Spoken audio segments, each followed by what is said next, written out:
नमस्कार विद्यार्थी मित्र मैत्रिणींनो, केसागर पब्लिकेशनच्या केसागर स्पर्धा या युट्यूब चॅनलवरती तुमचं पुन्हा एकदा स्वागत आहे. येणाऱ्या अपकमिंग सगळ्याच एक्झामसाठी आपल्या प्लॅटफॉर्मवरती सेशन चालू आहेत. मेन्ससाठी असतील, चालू घडामोडी असतील, एडिटोरियल असेल, सोबतच केसागर करिअर अकॅडमीचं जे आपलं ऍप्लिकेशन आहे त्या ऍप्लिकेशनवरती आपल्या कंबाईन 2024 साठी बॅच देखील चालू आहे. रेकॉर्डेड बॅच आहे. रेकॉर्डेड बॅच साठी तुम्ही नाव तुमचं नोंदवू शकता. डिस्क्रिप्शन बॉक्स मध्ये तुम्हाला मोबाईल नंबर मिळून जाईल आणि जर पुस्तकाशी संबंधित तुमचे काही डाऊट असतील तर तुम्ही पब्लिकेशनच्या नंबरवरती कॉल करू शकता किंवा माझ्या पर्सनल नंबरवरती सुद्धा तुम्ही कॉल किंवा मेसेज करू शकता. ठीक आहे, ओके. तर प्रत्येक सेशन मध्ये मी तुम्हाला बुक्स कसे मागवायचे सांगितलेलं आहे. इव्हन बुक्स कसे पाहायचे, कोणत्या कॅटेगरीसाठी पुस्तकं तुम्हाला घ्यायचे, सगळं काही आपण इथे बघत आहोत. आजही बघूया. नवीन विद्यार्थी जॉईन होतात. सो जेव्हा तुम्ही ऑफिशियल वेबसाईट वरती जाता तेव्हा ऑफिशियल वेबसाईट वरती तुम्हाला होम सेशन मध्ये किंवा ब्राउज कॅटेगरी मध्ये सगळ्या कॅटेगरी मिळून जातात. मी नेहमी तुम्हाला सांगितलं की सर्च प्रोडक्ट मध्ये आपण जी कॉमन नावं असतात ना त्या नावानं सर्च करतो, पण मे बी इथं सेव्ह करताना त्या नावानं जर सेव्ह केलं नसेल तर ते बुक तुम्हाला सापडत नाही. सो तुम्ही काय करू शकता, तुम्ही एमपीएससी साठी जर बघत असाल तर तुम्ही एमपीएससी सेक्शन मध्ये जाऊन ही सगळी पुस्तकं पाहू शकता. उदाहरणार्थ तुम्हाला मेन्स साठी पाहिजे, स्टेट सर्व्हिस मेन्स साठी किंवा ऑप्शनल सब्जेक्ट तुम्हाला पाहिजे, इथे तुम्हाला ऑप्शनलची लिस्ट मिळत आहे सगळी. ठीक आहे. For example English, Marathi, history, geography, political science, sociology, economics, environment, technology आहे, पब्लिक ऍडमिनिस्ट्रेशन आहे. आता पब्लिक ऍडमिनिस्ट्रेशनचं बघा, फार विद्यार्थ्यांचा हा आवडता ऑप्शनल आहे. सो पब्लिक ऍडमिनिस्ट्रेशनचे आपले खूप चांगले बुक्स आहेत. इथं जवळजवळ तुम्हाला 6 ते 8 पुस्तकं तुम्हाला पब्लिक ऍडमिनिस्ट्रेशनचे इथे दिसून जातील. सफिशियंट आहेत. जर कोणाचा पब्लिक ऍडमिनिस्ट्रेशन असेल तर तुम्ही केसागर पब्लिकेशनची पुस्तकं बिंदास वापरू शकता. ठीक आहे, ओके. बाकी तुम्हाला पुस्तकं लॉग इन रजिस्टर करून घ्या. पुस्तकं जास्तीत जास्त 7 ते 8 दिवसामध्ये मिळून जातील. ठीक आहे, चला. तर आपण आज पण एक एडिटोरियल घेत आहोत जे खूप जास्त इम्पॉर्टंट आहे. एडिटोरियल आहे भारताची सागरी अर्थव्यवस्था. ठीक आहे, भारताची सागरी अर्थव्यवस्था. पॉइंट्स व्यवस्थित समजून घ्या. एडिटोरियल कसे वाचायचे, एडिटोरियल मधून नोट्स कशा करायच्या, हे सगळं मी तुम्हाला सांगत आलेलं आहे. आणि करंट अफेअर साठी तुम्ही आपलं स्मॉलेस्ट जनरल नॉलेज प्रिलियम साठी म्हणते मी वापरू शकता. भारताची सागरी अर्थव्यवस्था सामान्य अध्ययन जीएस पेपर 2, ठीक आहे, सोबतच जीएस पेपर 3 दोन्ही मध्ये सरकारची धोरणं आणि हस्तक्षेप, पर्यावरणीय प्रदूषण आणि ऱ्हास, वाढ आणि विकास. मी तुम्हाला नेहमी बोलले की तुमचा सिलेबस तोंडपाठ पाहिजे, बरोबर. सिलेबस तोंडपाठ नसेल तर प्रॉब्लेम येऊ शकतो. तर याच्यामध्ये सरकारची धोरणं, हस्तक्षेप, पर्यावरणीय प्रदूषण, ऱ्हास, वाढ आणि विकास. ठीक आहे. आता हे जे संपादकीय आहे हे संपादकीय 18 तारखेला आलेलं होतं हिंदू बिझनेस लाईन मध्ये. फक्त द हिंदू मध्येच एडिटोरियल येतात असं नाही. हिंदू बिझनेस लाईन आहे, त्याच्यानंतर लाईव्ह मिंट आहे. लाईव्ह मिंटचे पण एडिटोरियल खूप चांगले असतात. ओके. तर हिंदू बिझनेस लाईन मध्ये प्रकाशित झालेला ब्ल्यू बॉन्ड सह सागरी अर्थव्यवस्था टिकवून ठेवणे हा एक लेख आला होता. या लेखावरती आधारित हे एडिटोरियल आहे. ओके, ठीक आहे. याच्यामध्ये भारताला ब्ल्यू बॉन्डचा कसा फायदा होऊ शकतो. आता इथं आपल्याला ब्ल्यू बॉन्ड म्हणजे काय ते देखील बघावं लागेल, बरोबर. तर भारताला ब्ल्यू बॉन्डचा फायदा कसा होऊ शकतो याची चर्चा केलेली आहे. कारण भारताला एक लांब किनारा आणि मोठी सागरी अर्थव्यवस्था लाभली. बघा, या गोष्टीचा फायदा आपण बघतोय. त्याच्या दृष्टिकोनातून जी आजूबाजूची परिस्थिती आहे ती सुद्धा भारताला लाभलेली आहे. म्हणजे डेफिनेटली या ब्ल्यू बॉन्डचा भारताला फायदा होणार, बरोबर. आणि हेच आपल्याला इथं बघायचं आहे. Okay, clear. आय होप तुम्हाला इथपर्यंत क्लिअर झालं आहे. पुढे जाऊया आपण. चला बघा, प्रिलियम साठी तुम्हाला इथून काय करायचं आहे या न्यूज मधून. प्रिलियम साठी तुम्हाला United Nations environment programme, blue bond म्हणजे काय, व्हेरी व्हेरी इम्पॉर्टंट. याच्यावरती 3 लाइनर 4 लाइनर क्वेश्चन तुम्हाला पूर्व परीक्षेला 2 मार्काला येऊ शकतो. United Nations convention on the law of the sea, Sagarmala project, international north south transport corridor, Indian ocean rim association येऊ शकतं, Indian ocean naval symposium, Malabar exercise, exclusive economic zone ज्याला EEZ म्हटलेलं आहे, कोरल ब्लिचिंग, ओशन ऍसिडिफिकेशन. हे तुम्हाला environment मध्ये विचारलं जाऊ शकतं, बरोबर. तर ते इथे जेवढे टॅग्स तुम्हाला दिलेले आहेत ना याच्यामधून तुम्हाला प्रिलियमला डेफिनेटली क्वेश्चन येऊ शकतो, लक्षात ठेवा.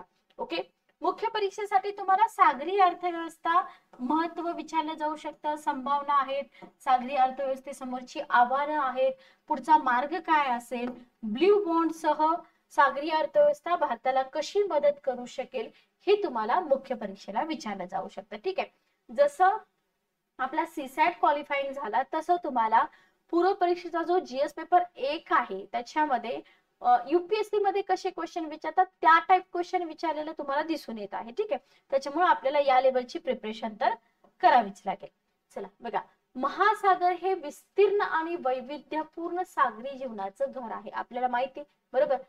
आता झालंय काय, वैविध्यता तर आहे, विस्तीर्ण पण आहे, पण प्रदूषण तुम्ही बघत असाल, पर्यटन क्षेत्र जे आहे, पर्यटन बीच वरती वगैरे पर्यटनाला खूप मोठा वाव आहे, पण तिथं जे प्लास्टिक प्रदूषण वगैरे आपण बघतो, इव्हन तुम्ही बघितलं असेल न्यूज मध्ये वगैरे, तर त्याच्यामुळे काय झालंय, ही जी वैविध्यता आहे, हे सागरी जीव आहे, तर यांचं नुकसान होतंय बरोबर. तर प्रदूषण, अति मासेमारी आणि हवामान बदल, असं नाही की फक्त प्रदूषणामुळेच होते, हवामान पण बदलत आहे बरोबर. हवामान बदलते, अति मासेमारी पण होत आहे, आणि या वाढत्या दबावाखाली ही सगळी सिच्युएशन आपल्याला असलेली दिसून येते. ठीक आहे, okay. United Nations environment programme, United Nations environment programme finance initiative द्वारे जारी केलेली नवीन मार्गदर्शक तत्वे हिंद महासागराचं संरक्षण आणि पुनर्संचयित करण्यासाठी आवश्यक निधी सुरक्षित करण्यात मदत करू शकतात, लक्षात ठेवा. इथं तुमचा हा जो मुद्दा आहे ना, UNEP FI द्वारे जारी केलेली जी नवीन मार्गदर्शक तत्व आहेत, कशासाठी आहेत ही मार्गदर्शक तत्व, हिंद महासागराचं संरक्षण करायचंय, कशापासून, हे प्रदूषण, अति मासेमारी, हवामान बदल बरोबर, आणि जे काही पहिल्यासारखी तिथली संपत्ती होती ती पुन्हा संचयित करायचंय, तर त्याच्यासाठी हे उपयोगी पडू शकतं. Okay, clear. हिंद महासागराच्या शाश्वत विकासासाठी ब्ल्यू बॉन्ड्स मध्ये महत्वपूर्ण योगदान देण्याची क्षमता आहे, लक्षात ठेवा बरोबर. शाश्वत विकास करायचा आहे त्याच्यासाठी ब्ल्यू बॉन्डचा रोल खूप महत्वाचा आहे. मग सेबी भारतात ब्ल्यू बॉन्ड साठी मार्गदर्शक तत्व विकसित, इथं जसं UNEP चे तत्व आपण बोलतोय, पण स्पेसिफिक आपल्या भारतामध्ये कोण तत्व विकसित करणार आहे, सेबी विकसित करणार आहे, हे तुम्हाला प्रिलिमला पण विचारलं जाऊ शकतं. ठीक आहे, नवीन धोरणांच्या अंमलबजावणीनंतर ब्ल्यू बॉन्ड सह अनेक प्रकल्पांना वित्त पुरवठा करू शकतात. त्याच्यामुळे काय होईल बघा, जेव्हा वित्त पुरवठा केला जाईल बरोबर, जेव्हा वित्त पुरवठा केला जाईल तेव्हा भारतीय सागरी पर्यावरण आणि अर्थव्यवस्थेला डेफिनेटली फायदाच होणार आहे ना बरोबर. म्हणून तर ब्ल्यू बॉन्डचं इम्पॉर्टन्स आहे. ब्ल्यू बॉन्डचं इम्पॉर्टंट कशासाठी आहे हे तुम्ही इथं समजून घ्या, व्हेरी व्हेरी इम्पॉर्टंट. भारतामध्ये हे मार्गदर्शक तत्व कोण विकसित करत आहे, सेबी विकसित करत आहे, हे फक्त विसरू नका. ठीक आहे, चला, भारतातील सागरी अर्थव्यवस्थेचं महत्व काय आहे, आपल्या भारताला एवढा मोठा सागरी किनारा लाभलेला आहे बरोबर, तर इथं सागरी अर्थव्यवस्थेचं महत्व काय आहे, अन्न सुरक्षा आणि उपजीविका बघून घ्या. अन्न सुरक्षा आणि उपजीविका हे लाखो लोकांसाठी, अगोदर आपण बुलेट पॉइंट बघूया, एक मिनिट थांबा. पहिला बुलेट पॉइंट आहे अन्न सुरक्षा आणि उपजीविका, ऊर्जा सुरक्षा आणि पर्यावरणीय स्थिरता, व्यापार आणि कनेक्टिव्हिटी. 3 पॉइंट झाले. हे बुलेट पॉइंट्स तुम्ही डायग्रामॅटिक पण शो करू शकता एक्झाम मध्ये. त्याच्यानंतर आहे राष्ट्रीय सुरक्षा आणि धोरणात्मक हितसंबंध, पर्यावरणीय लवचिकता आणि हवामान अनुकूलता. हे सगळे पॉइंट्स आपल्याला पाठ पाहिजेत. खनिज संसाधने आहे पुढचा मुद्दा. तर इतके सगळे पॉइंट्स आपल्याला इथं अभ्यासायचे आहेत भारतातील सागरी अर्थव्यवस्थेचं महत्व याच्यामध्ये. ठीक आहे, बघा, पहिला मुद्दा आहे अन्न सुरक्षा आणि उपजीविका. सागरी अर्थव्यवस्थेचं इम्पॉर्टन्स का आहे माहितीये, तर लाखो लोकांसाठी अन्नाची सुरक्षा होतीये. मासे हा आहार खूप मोठ्या लोकांचा आहार आहे बरोबर. त्याच्यानंतर दारिद्र्य निर्मूलन आणि रोजगार निर्मितीमध्ये योगदान देऊ शकते, जे त्यांच्या बघा रोजगार मिळाला तर उपजीविका होणार आहे बरोबर. तर रोजगार निर्मितीमध्ये उपजीविकेसाठी सागरी संसाधनांवर अवलंबून राहावं लागतं बरोबर. म्हणून आपण म्हणतोय अन्न सुरक्षा आणि उपजीविका. सेकंड पॉइंट बघा, ऊर्जा सुरक्षा आणि पर्यावरणीय स्थिरता. वारा, लाटा, भरती ओहोटी, महासागर औष्णिक ऊर्जा यांसारख्या अक्षय ऊर्जा स्रोतांच्या संभाव्यतेचा उपयोग करू शकतो आपण, आणि उपयोग करून ऊर्जा सुरक्षा प्राप्त करण्यात आणि कार्बन उत्सर्जन कमी करण्यात मदत करू शकतात बरोबर. लक्षात घ्या, सगळ्यात महत्वाचं आहे कार्बन उत्सर्जन कमी करणे. याचा वापर करून. ठीक आहे, ओके. भारताने 2022 पर्यंत 175 गिगावॅट अक्षय ऊर्जा क्षमता स्थापित करण्याचं उद्दिष्ट ठेवलं होतं. त्यापैकी 5 गिगावॅट ऑफशोर पवन प्रकल्पातून येणं अपेक्षित होतं. हे तुम्हाला बजेटमध्ये वगैरे हे मुद्दे मिळून जातील, लक्षात ठेवा, महत्वाचं आहे. व्यापार आणि कनेक्टिव्हिटी बघा, सागरी संपर्क आणि पायाभूत सुविधांमध्ये सुधारणा करून इतर देशांसोबत विशेषतः इंडो पॅसिफिक प्रदेशात भारताच्या व्यापार आणि गुंतवणुकीच्या संधी वाढू शकतात जर भारताची सागरी अर्थव्यवस्था स्ट्रॉंग राहिली तर. बरोबर, प्रदूषण, हवामान बदल किंवा इतर कारणांनी जर प्रॉब्लेम झाला तर हे भारताचे जे स्वप्न आहे ते कोलॅप्स होऊ शकतं. ठीक आहे, ओके. त्याच्यानंतर बघा, सागरमाला प्रकल्प, आंतरराष्ट्रीय उत्तर दक्षिण वाहतूक कॉरिडॉर, चाबहार बंदराचा विकास यासारख्या सागरी व्यापार आणि कनेक्टिव्हिटीला चालना देण्यासाठी भारताने काय केलेलं आहे, अनेक उपक्रम सुरू केले आहेत, लक्षात ठेवा. ठीक आहे, भारताने अनेक उपक्रम सुरू केलेले आपल्याला इथं दिसून येतात.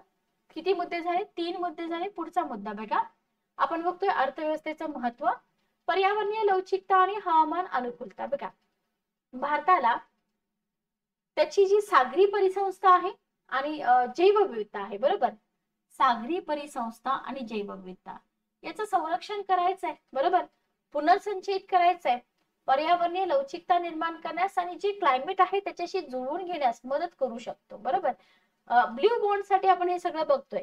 आपल्या सागरी पर्यावरणाचं रक्षण करण्यासाठी भारताने काय केलेलं आहे, विविध आंतरराष्ट्रीय करारांचं पालन पण केलं आहे, जसं की जैविक विविधतेवरील करार, सीबीडी वरती क्वेश्चन आला होता.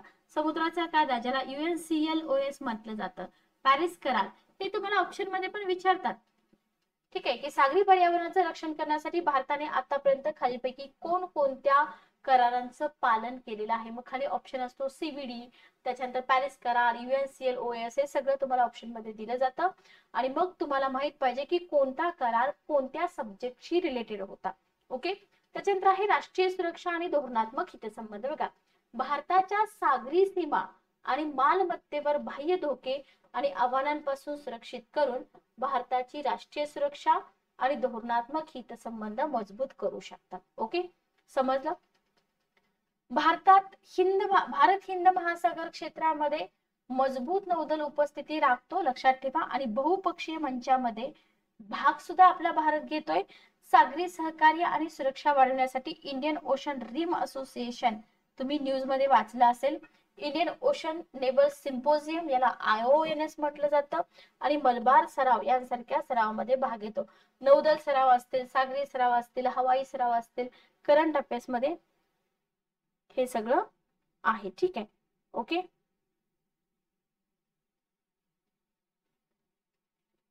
चला 1-2 मिनिट थांबा.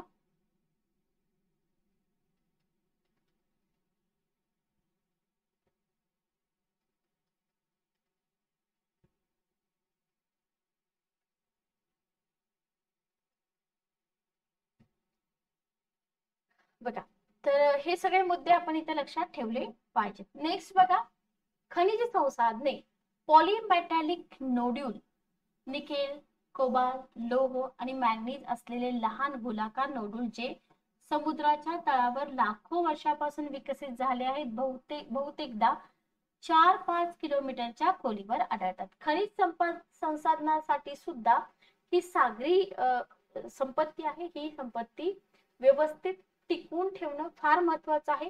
1987 मध्ये भारताला मध्य हिंद महासागर बेसिन मध्ये पॉलीमेटॅलिक नोडूल शोधण्याचा अनन्य अधिकार प्रदान करण्यात आला, जो 2017 मध्ये 5 वर्षाच्या कालावधीसाठी वाढवण्यात आला होता. ठीक आहे, ओके, क्लिअर. तेव्हापासून भारताने 4 दशलक्ष चौरस मैलांचा शोध घेतला आहे आणि 2 खान साइट ज्या आहेत ना त्या स्थापन केलेल्या आहेत. तर हाही मुद्दा तुम्ही लक्षात ठेवा. तसं बघितलं तर हा सगळ्यात जास्त महत्वाचा मुद्दा आहे, खनिज संसाधने. Okay, clear. नेक्स्ट आपण पुढे जाऊया. पुढचा मुद्दा आहे भारतातील सागरी अर्थव्यवस्थेची शक्यता. बघा, भारतामध्ये सागरी अर्थव्यवस्थेची शक्यता काय आहे, भारताच्या सागरी अर्थव्यवस्थेत सागरी संसाधने, सागरी पायाभूत सुविधा आणि किनारी क्षेत्रांचा त्यांच्या कायदेशीर अधिकार क्षेत्रात समावेश होतो. Very very important. भारताच्या अर्थव्यवस्थेमध्ये कशाचा समावेश होतो, तर याच्यामध्ये 1 नंबर येईल सागरी संसाधने, 2 नंबर येईल सागरी पायाभूत सुविधा, 3 नंबर येईल किनारी क्षेत्रांचा त्यांच्या कायदे सॉरी याच्यामध्ये समावेश होतो. ठीक आहे, ओके. आता भारताला किनारी राज्य किती आहेत? 9 आहेत, बरोबर. 1382 बेटांसह हे तुमच्या आन्सर रायटिंग मध्ये आलं पाहिजे. 7500 किमी लांबीचा समुद्र किनारा भारताला लाभलेला आहे आणि भारताचा अनन्य आर्थिक क्षेत्र ज्याला आपण EFZ बरोबर 2 दशलक्ष चौरस किमीपेक्षा जास्त पसरलेला आहे, जिथं तेल आणि वायूसारखी मौल्यवान संसाधनं आहेत. ठीक आहे, ओके. हे 9 राज्य लक्षात ठेवा, बेट लक्षात ठेवा. किनारपट्टीची अर्थव्यवस्था 4 दशलक्ष मच्छीमार आणि किनारी समुदाय टिकून ठेवते. म्हणजे जर ही अर्थव्यवस्था ढासळली तर या लोकांचं काय होईल हे थोडंसं आपण इथं विचार केला पाहिजे. भारतामध्ये तुम्हाला इथं मासेमारी नौका वगैरे किती आहे? त्यापेक्षा जगातला दुसरा सर्वात मोठा मासे उत्पादक देश आहे हे लक्षात ठेवा. ही आकडेवारी नाही लक्षात ठेवली तरी चालेल. ठीक आहे, ओके. भारतातील 9 राज्यांना किनारपट्टीवर प्रवेश आहे, लक्षात ठेवा. देशात किती बंदर आहेत? मायनर पोर्ट, मेजर पोर्ट सगळं करावं लागेल. 200 बंदर आहेत. या बंदरामध्ये 12 प्रमुख बंदर आहेत. प्रमुख बंदर आपल्याला विचारली जातात. ज्यांनी आर्थिक वर्ष 2021 मध्ये 541.76 दशलक्ष टन मालाची हाताळणी केली आणि गोव्याचे मुरगाव बंदर हे आघाडीवर होतं, लक्षात ठेवा. ठीक आहे, गोव्याचे मुरगाव बंदर हे आघाडीवर होतं.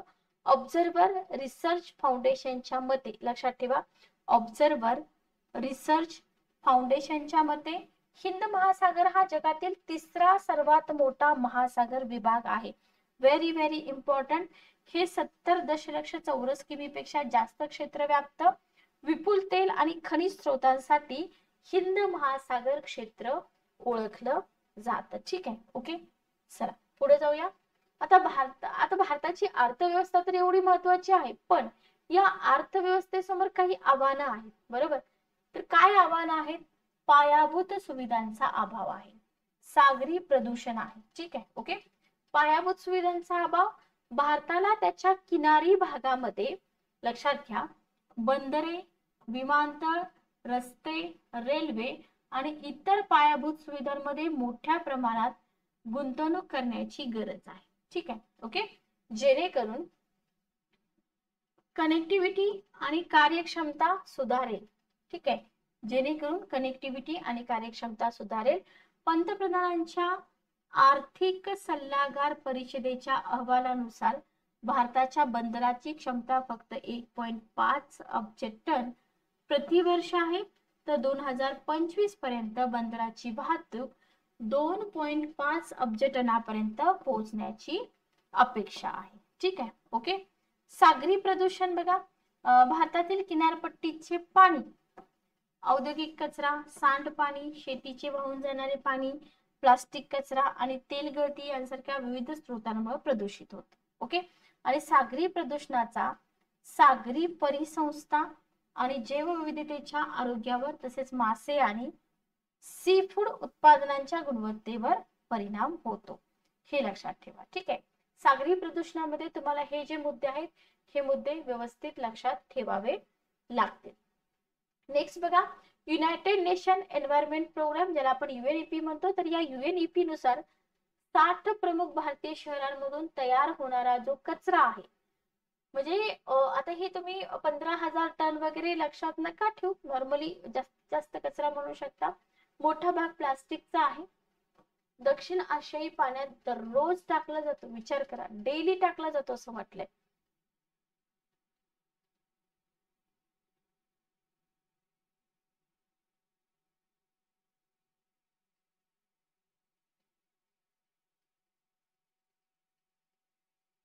ठीक आहे, चला त्याच्यानंतर बघा, संसाधनांचं अतिशोषण काय म्हटलेलं आहे इथं? संसाधनांचं अतिशोषण. जस्ट एक मिनिट थांबा.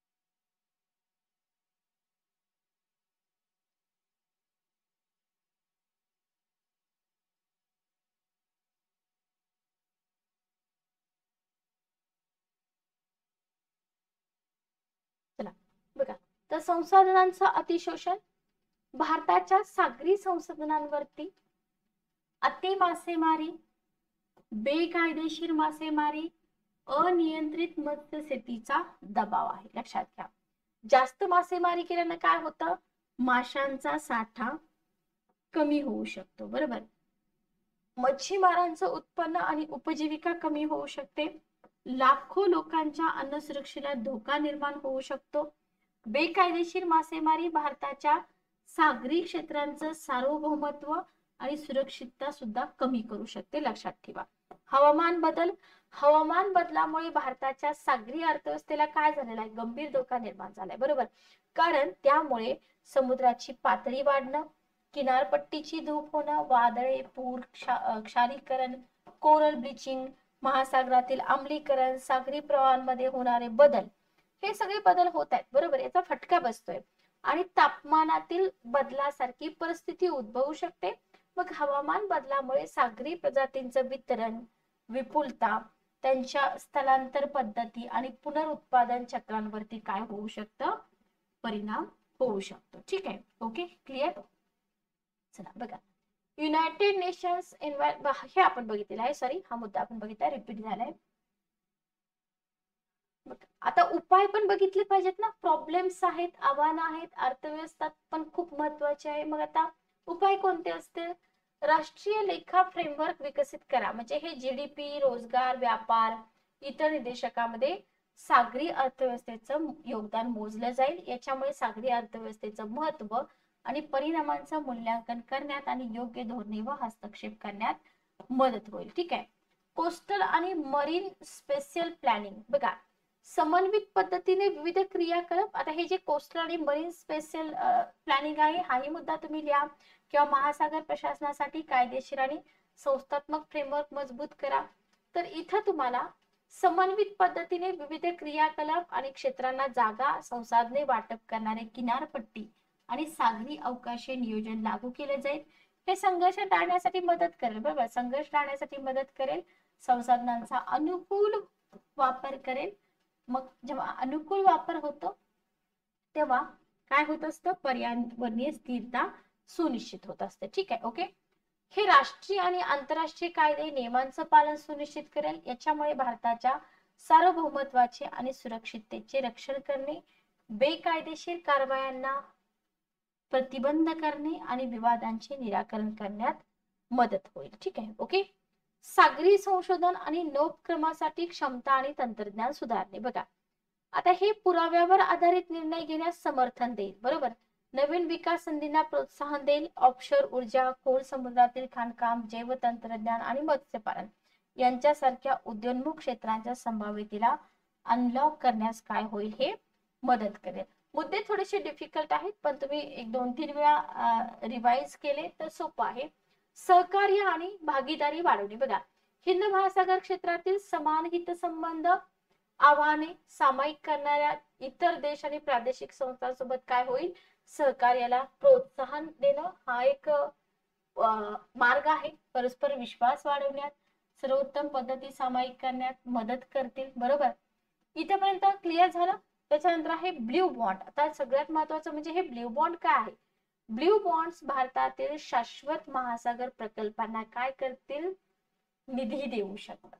ठीक आहे, जसं की स्वच्छ ऊर्जा उपक्रम, ऑफशोर विंड फार्म, सागरी संरक्षण प्रयत्न, प्रदूषण प्रतिबंधित आणि स्वच्छता. हे प्रकल्प रोजगार निर्माण करू शकतात, अर्थव्यवस्थेला चालना देऊ शकतात आणि पर्यावरण संरक्षणामध्ये योगदान देऊ शकतात. ठीक आहे, तर ब्ल्यू बॉन्डचं इम्पॉर्टन्स किती आहे हे तुम्ही इथं बघू शकता. ठीक आहे, ओके, क्लिअर. चला पुढे जाऊया.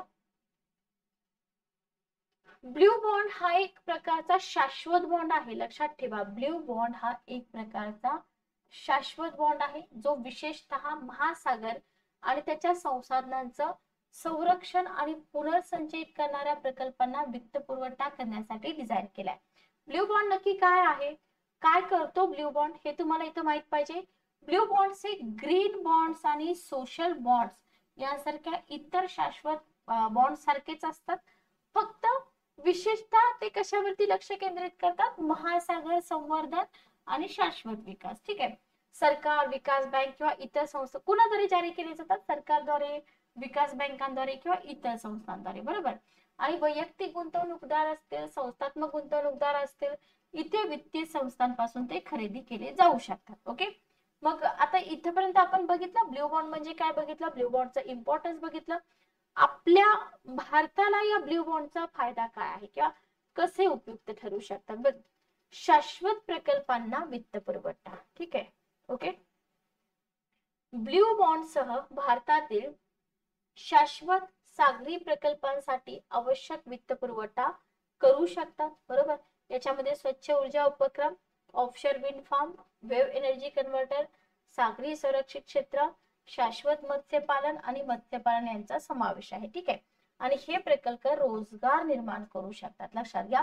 अर्थव्यवस्थेला चालना देऊ शकतात आणि पर्यावरण रक्षणासाठी हातभार पण लावू शकतात. Okay, clear. सागरी अक्षय ऊर्जेसाठी समर्थन. बघा, भारत अक्षय ऊर्जेमध्ये सक्रियपणे गुंतवणूक तर करतच आहे. बरोबर. त्याची किनारपट्टी, ऑफशोर, पवन आणि लहरी ऊर्जेसाठी लक्षणीय क्षमता प्रदान करतं. म्हणजे ब्ल्यू बॉन्ड या प्रकल्पांना काय करेल? वित्त पुरवठा करेल. बरोबर. मग याच्यामुळे काय होईल? याच्यामुळे जीवाश्म इंधनावरचा अवलंबित्व कमी होईल ना, आणि त्याच्यामुळे हवामान बदल कमी करण्यामध्ये मदत होईल, कार्बनचं इमिशन वगैरे. ओके, लक्षात आलं? क्लिअर. सागरी संवर्धन. बघा, ब्ल्यू बॉन्ड सागरी संवर्धनाच्या प्रयत्नांसाठी कोरल रीफ्स असेल, सागरी वन्यजीवन असेल, म्हणजे थोडक्यात काय माहिती का, एकूण परिसंस्थेच्या आरोग्यासाठी निर्देशित केले जाऊ शकतात. बरोबर. हे प्रकल्प जैवविविधता टिकवून ठेवण्यासाठी आणि भारताच्या अर्थव्यवस्थेमध्ये महत्वपूर्ण योगदान देणाऱ्या पर्यटनाला मदत करण्यासाठी महत्वाचे आहेत. प्रदूषण प्रतिबंधित आणि साफसफाई.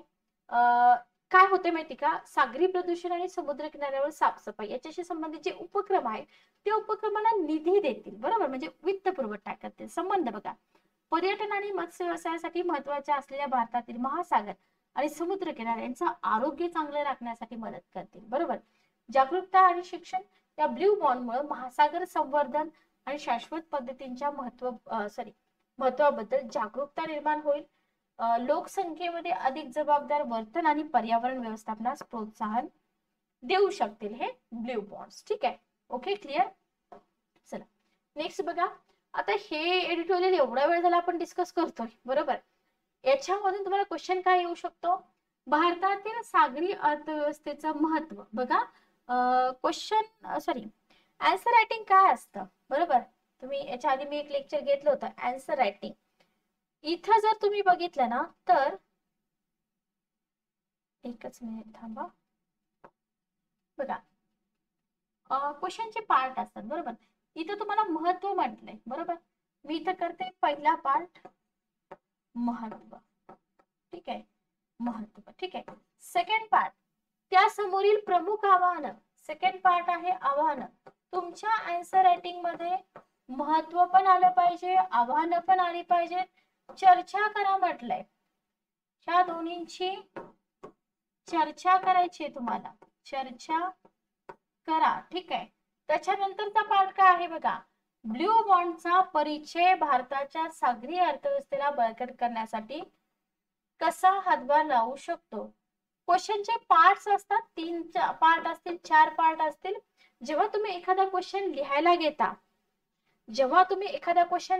घेता, लक्षात घ्या, तेव्हा त्या क्वेश्चनचे जर 4 पार्ट असतील तर त्याच्यातले 3 पार्ट तरी तुम्हाला आल्याशिवाय तो क्वेश्चन लिहायला घेऊ नका. बॅड इम्प्रेशन पडतं. बरोबर.